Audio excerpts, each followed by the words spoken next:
చనిపోయిన వాళ్లు కలలోకి వచ్చారా? మీ తాత ముత్తాతలు, మీ ఫ్యామిలీ మెంబర్స్ ఎవరైనా చనిపోతే వాళ్లు ఎప్పుడైనా మీ కలలో కనిపించారా? అలా పూర్వీకులు కలలు కనిపిస్తే ఏమవుతుంది? ఇది దేనికి సూచన అనే విషయాన్ని ఈరోజు ఈ వీడియోలో తెలుసుకుందాం. మన పూర్వీకులు కలలో కనిపించడం వెనక ఎన్నో రహస్యాలు దాగ ఉన్నాయి. మన పురాణాల ప్రకారం ఇది ఎన్నో సంకేతాలను చూపిస్తోంది అని చెప్పొచ్చు. అయితే కలలో పితృదేవతలు కనిపించడం వెనక రహస్యం ఏంటో తెలుసుకునే ముందు మీరు మా ఛానల్ సబ్స్క్రైబ్ చేసుకోకపోతే దయచేసి సబ్స్క్రైబ్ చేసుకోండి. ఈ వీడియో లైక్ చేయడం మాత్రం మర్చిపోకండి. యమధర్మరాజు నరకానికి అధిపతి. చనిపోయిన జీవులందరి ఆత్మలు నరకానికి వెళ్తాయి. వారి పాప కర్మలబట్టి వాళ్లకు శిక్షలు లభిస్తుంది. అయితే ముళ్ళు నివసిస్తూ ఉన్న జీవులన్నీ కూడా చనిపోయిన తర్వాత కొన్ని పిశాచాలుగా, దయ్యాలుగా, మాంత్రికులుగా ఎందుకు మారుతూ ఉంటాయి? ఈ పిశాచాలు, దుష్టశక్తులు మానవుల మీద ఎందుకు దాడి చేస్తాయి అని నారద మహర్షి అడిగాడు. దాంతోపాటుగా ఒక వ్యక్తికి తన కలలో పూర్వీకులు తరచుగా కనిపిస్తూ ఉంటే దానికి సంకేతం ఏంటి అని కూడా ఆయన ప్రశ్నించారు. ఇటువంటి ప్రశ్నలు అడిగారు కాబట్టి దానికి సమాధానం చెబుతాను అని చెప్పారు. అంతేకాకుండా ఎవరైతే ఈ పూర్తి కథను వింటారో వాళ్ల 32 పాపాలను క్షమిస్తాను అని కూడా ఆయన చెప్పారు. ఒకప్పుడు ఒక రాజ్యంలో 4 సోదరులు ఉండేవారు. వారిలో మొదటివాడి పేరు ప్రతీపుడు, రెండవవాడు సుమనుడు, ఇక 4గో వాడి పేరు రాముడు. ఈ 4 అన్నదమ్ములు కలిసికట్టుగా వ్యవసాయం చేస్తూ ఎంతో కష్టపడి డబ్బులు సంపాదిస్తూ ఉండేవారు. అయితే ఈ 4 అన్నదమ్ముల దగ్గర లెక్కలేనంత డబ్బు వచ్చిపడింది. వీళ్లు ఆర్థికంగా ఎంతో అభివృద్ధి చెందినా సరే ఎంగలి చేత్తో కాకిని కూడా తొలివారు కాదు, పిల్లికి కూడా భిక్షం పెట్టేవారు కాదు. కేవలం తమ స్వార్థ మాత్రమే చూసుకుంటూ ఉండేవారు. కాని ఎప్పుడు దానధర్మాలు చేయలేదు కూడా.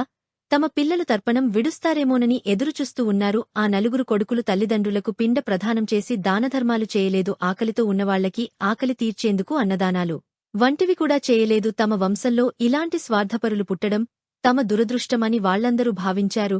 తమ బోర్డు వెళ్లబోసుకున్నారు. యమధర్మరాజా, మీరు మాత్రమే మా సమస్యను పరిష్కరించగలరు. మా కొడుకులను కలుసుకోవడానికి మాకు అనుమతినివ్వండి అని వాళ్లందరూ యమధర్మరాజుకి మొరపెట్టుకున్నారు. దానధర్మాలు చేయడం వల్ల ఎలాంటి పుణ్యఫలితం కలుగుతుందో పిల్లలకు చెప్పి తిరిగి పితృలోకానికి వచ్చేస్తామని యమధర్మరాజుకి వాళ్లందరూ ఎంతగానో అభ్యర్థిస్తూ చెప్పారు. నువ్వు కనిపించి అతనికి సంకేతాలు ఇచ్చారు.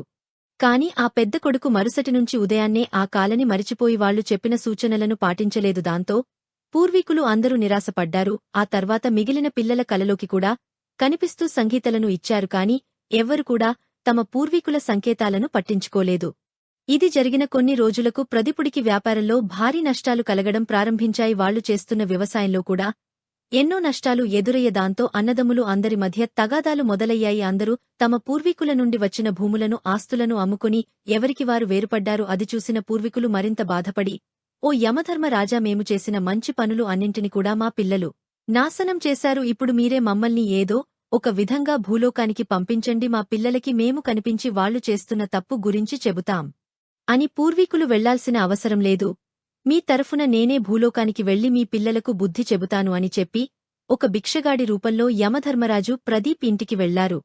ఆ సమయంలో ఎంతో అనారోగ్యంతో బాధపడుతున్నారు. సందేహి అని అడుక్కున్నారు. ప్రదీప్ నీ భార్య విమల బయటకు వచ్చింది. ఆమె దగ్గర దానం చేయడానికి డబ్బులు లేకపోయినప్పటికీ కూడా ఇంట్లో ఉన్న గుప్పెడు బియ్యాన్ని యమధర్మరాజుకి దానం చేసింది. అప్పుడు యమధర్మరాజు, ఓ దేవి, నీ మొహంలో ఎంతో దుఃఖం కనిపిస్తూ ఉంది. అసలు ఏమైంది? ఎందుకు ఇలా బాధపడుతున్నావని అడిగాడు. అప్పుడు విమల తమ పరిస్థితిని వివరించి చెప్పింది. అన్నదమ్ములు అందరూ విడిపోవడం వల్ల అప్పుల పాలయ్యామని, వ్యాపారంలో నష్టాలు కలుగుతూ ఉన్నాయని ఆమె చెప్పింది. అప్పుడు యమధర్మరాజు, మీరందరూ కలిసి పూర్వీకులకు కోపాన్ని తెప్పించారు. ఈ పూర్వీకులు సంపాదించిన ఆస్తిపాస్తులను నాశనం చేశారు. అంతేకాకుండా వాళ్లకు పిండ ప్రదాన కూడా చేయలేదు, దానధర్మాలు కూడా చేయలేదు అని చెప్పారు. మీకు కలలో కనిపించి ఎన్నో సంకేతాలు ఇచ్చినా సరే నువ్వు పట్టించుకోలేదు. అందుకే మీకు ఇలాంటి పరిస్థితి ఎదురైంది అని చెప్పారు. ఆయన చెప్పిన మాటలన్నీ నిజమని ప్రదీప్ గ్రహించాడు. ప్రదీపుడికి మరింత వివరిస్తూ యమధర్మరాజు చెప్పటం మొదలుపెట్టాడు. ఎవరైతే దానధర్మాలు చేయడం అటువంటి వారి పూర్వీకులు ఆకలితో, దాహంతో అలమటిస్తూ ఉంటారు. దెయ్యాలు, పిశాచాలు ఇప్పటికి కూడా తిరుగాడుతూ ఉండటానికి కారణం వారికి సరైన శ్రాద్ధ కర్మలు, పిండ ప్రదానాలు చేయలేదు. కనిపిస్తే వాళ్లు ఏదో బంధంలో ఉండిపోయారు అని, వాళ్లకు శ్రద్ధకరమైన కాలంలో జరగలేదు అని అర్థం. వారి ఆత్మశాంతి కోసం దానధర్మాలు, తర్పణాలు చేయాల్సి ఉంటుంది. మీ పూర్వీకులు మురికిగా చిరిగిన పాత బట్టలు ధరిస్తూ ఉన్నట్టుగా కనిపిస్తే ఇది కూడా ఒక దుష్ట సంకేతం. వారి ఆత్మ శాంతించలేదు అని గుర్తుంచుకోవాలి.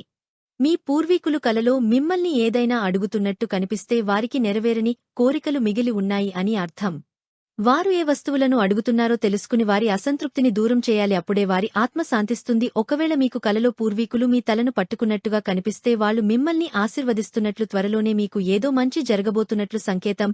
మీ పూర్వీకులు కలలో అకస్మాత్తుగా అదృశ్యమైతే మీరు సరైన మార్గంలో నడుస్తూ ఉన్నట్టుగా సంకేతం కాని మీ జీవితంలో ఏదో పెద్ద సమస్య రాబోతున్నట్టుగా కూడా అర్థం చేసుకోవాలి అన్నారు అని అర్థం. మీరు వారికి ఇష్టం లేని పనిని ఏదైనా చేసినట్లయితే దానిని వెంటనే ఆపాలని వారు హెచ్చరిస్తున్నట్లు గ్రహించాలి. ఒకవేళ మీ పూర్వీకులు కలలో ఏడుస్తున్నట్లు కనిపిస్తే మీకు తొందరలోనే ఏదో పెద్ద సమస్య ఉన్నట్టుగా గ్రహించండి. నీకు కలలు గుర్రం, ఏనుగు, ఎద్దు లేదా ఏదైనా వికృతమైన మనిషి కనిపిస్తే మీ పూర్వీకుల ఆత్మశాంతి లేకుండా ఇప్పటికే దయ్యాల రూపంలో తిరుగుతూ ఉన్నారు అని, వారి ఆత్మశాంతి కోసం దానధర్మాలు చేయాలి అని గ్రహించండి. ఇలా పూర్వీకులు కలలో కనిపిస్తే ఏమవుతుందో యమధర్మరాజు వివరించి చెప్పిన తర్వాత ప్రదీప్ అతని సోదరులందరూ కలిసి యమధర్మరాజు చెప్పినట్టుగానే దానధర్మాలు చేయడం మొదలుపెట్టారు. వెంటనే వారి రోగాలు అన్నీ నయమైపోయాయి. వారి ఆర్థిక సమస్యలు కూడా తొలగిపోయి ఎంతో సంతోషంగా జీవించడం మొదలుపెట్టారు. పూర్వీకులు కలలో కనిపిస్తే దాని వెనుక కారణం ఏంటో తెలుసుకున్నారు కదా. ఈ వీడియో మీకు నచ్చినట్లయితే దయచేసి లైక్ చేయండి, కామెంట్ చేయండి. ఈ వీడియో మీకు నచ్చితే